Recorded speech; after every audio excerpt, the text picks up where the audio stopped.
Assalamualaikum warahmatullahi wabarakatuh. Baiklah, kita bertemu lagi di mata pelajaran Sistem Pengendali Robotik kelas 11 di Sekolah Menengah Kejuruan SMK Negeri 1 Indralaya Utara. Pada mata pelajaran pengendali robotik, kita akan melanjutkan tentang konsep fisika dasar berkaitan dengan udara bertekanan. Tujuan pembelajaran kita pada pertemuan kali ini ialah pengetahuan. Yang pertama, mengetahui sejarah pneumatik. Kedua, memahami konsep fisika dasar yang berkaitan dengan udara bertekanan. Keterampilan, memahami konsep fisika dasar yang berkaitan dengan udara bertekanan. Sikap, menghargai iptek sebagai karunia Allah bersifat ilmiah dan jujur. Materi belajar: mengenal pneumatik, konsep dasar udara bertekanan. Pengertian: dalam dunia industri komersil, kita melakukan proses pemindahan benda atau bahan dari satu lokasi ke lokasi lain. Menahan, membentuk atau memanfaatkan bahan dasar produk. Di banyak lokasi, semua pergerakan mesin menggunakan listrik sebagai energi atau suplainya, atau yang disebut masukannya. Selain listrik, dapat juga digunakan fluida, zat yang mudah mengalir, baik cairan maupun gas, atau memindahkan dari satu lokasi ke lokasi lainnya, atau menghasilkan gerakan putar atau linier, terletak pada suatu garis lurus. Sistem berbasis fluida menggunakan cairan sebagai medianya. Kelak, sistem ini disebut sebagai hidrolik. Sedangkan sistem berbasis gas disebut sistem pneumatik. Sistem pneumatik menggunakan gas dasar yang dimanfaatkan sebagai yakni udara. Sistem ini lebih baik daripada menggunakan motor listrik. Motor listrik memiliki kelemahan, yakni tidak efisien ketika digunakan untuk menahan bahan industri. Motor listrik akan memakai daya yang besar. Selain itu, motor listrik akan menghasilkan panas dan pada bodinya. Untuk mengatasi kelemahan ini, digunakanlah sistem pneumatik hidrolik. Dewasa ini, jenis pneumatik yang paling sering digunakan adalah jenis pneumatik valve.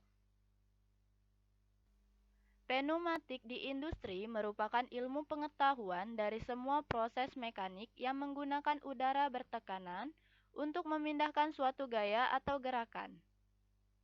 Pneumatik memiliki semua komponen mesin atau peralatan yang digerakkan dengan menggunakan media udara bertekanan.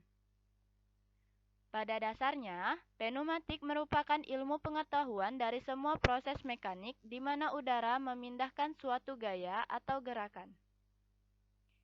Pneumatik merupakan teori atau pengetahuan tentang udara yang bergerak, keadaan-keadaan keseimbangan udara dan syarat-syarat keseimbangannya. Perkataan pneumatik berasal dari Yunani, yang disebut pneuma, yang berarti napas atau udara, atau juga yang disebut juga angin. Jadi, pneumatik berarti terisi udara atau digerakkan oleh udara bertekanan. Definisi udara. Udara merupakan campuran berbagai gas yang tidak berwarna dan tidak berbau yang memenuhi ruang di atas bumi. Udara merujuk kepada campuran gas yang terdapat pada permukaan bumi. Udara bumi yang sering mengandung 78% nitrogen, 21% oksigen, dan 1% uap air, serta karbon dioksida dan gas-gas lainnya. Kandungan elemen senyawa gas dan partikel dalam udara akan berubah-ubah dengan ketinggian dari permukaan tanah. Demikian juga masanya akan berkurang seiring dengan ketinggian. Semakin dekat dengan lapisan troposfer, maka udara semakin tipis, sehingga melewati gravitasi bumi, maka udara akan hampa sama sekali. Apabila makhluk hidup bernapas, kandungan oksigen akan berkurang, sementara kandungan karbon dioksida akan bertambah.